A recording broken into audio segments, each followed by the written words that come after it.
Hi, Krista. I've been arguing on the internet again. I have a problem. I see something wrong, and there's just this overwhelming temptation to correct it. For example, when folks post Buddha quotes, with a nice landscape or whatever background they've chosen, my first reaction is not, oh, how nice, they're trying to share something nice with me. My first reaction is, that's probably not a real quote from the Buddha. I know this because of fakebuddhaquotes.com, which is great because it will give you the fake quote, explain any quotes that it might be similar to that might be similar to it in the polycanon, or failing that, it will give quotes in the polycanon that might be related to it. So for folks who claim to be interested in Buddhism and not just saying things, there are things in Buddhism that they can then read about, which is useful for them. And then there's the people who are just trying to share something nice. And,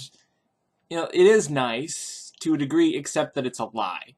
It's not actually from the Buddha. So just cross out that name and then everything will be fine. It's just a nice quote. But if the quote, say, features the most important thing, or the 3 most important things in life, or whatever, you can probably trust that that's going to be a fake Buddha quote, or a fake Lao Tzu quote. I've seen a couple of those recently, too. And then there are the junk science shares. If I have to hear about cinnamon and honey one more time, it's an automatic unfriend now. Someone shares the thing about cinnamon and honey, I send them a note saying that it's been great and that the cinnamon and honey thing isn't true, and then I click the unfriend button.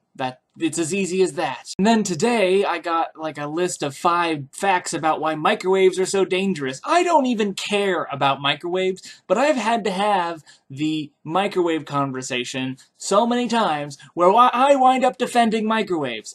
I don't care. It's just that you need to understand, for example, that there are different types of radiation. The number of times that I have had to explain that there are different types of radiation to adult human beings with college degrees makes me cry.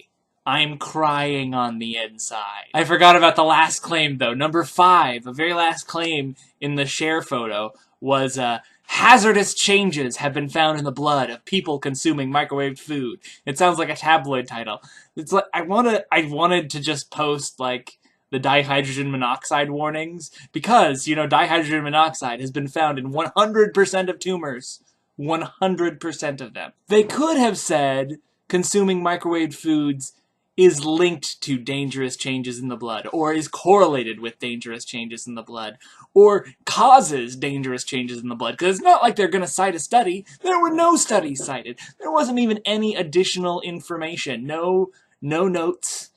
Just, these were the facts, the 5 facts that we were to take at face value. Instead, they chose to say something even more vague than that. I am sure that dangerous changes in the blood have been found in people both consuming and not consuming microwave foods. But that doesn't mean there's a connection to either of those things, and the statement didn't even try to establish a connection. I call bullshit. And I detailed all of these things in a long response, probably an overlong response, and that was met with pseudo-skepticism.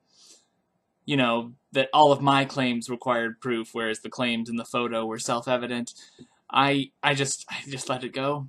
I'm not continuing that argument on the internet, which I think shows improvement. So that's all of Phoned It In Friday, just arguments I've had on the internet. Krista, I will see you tomorrow.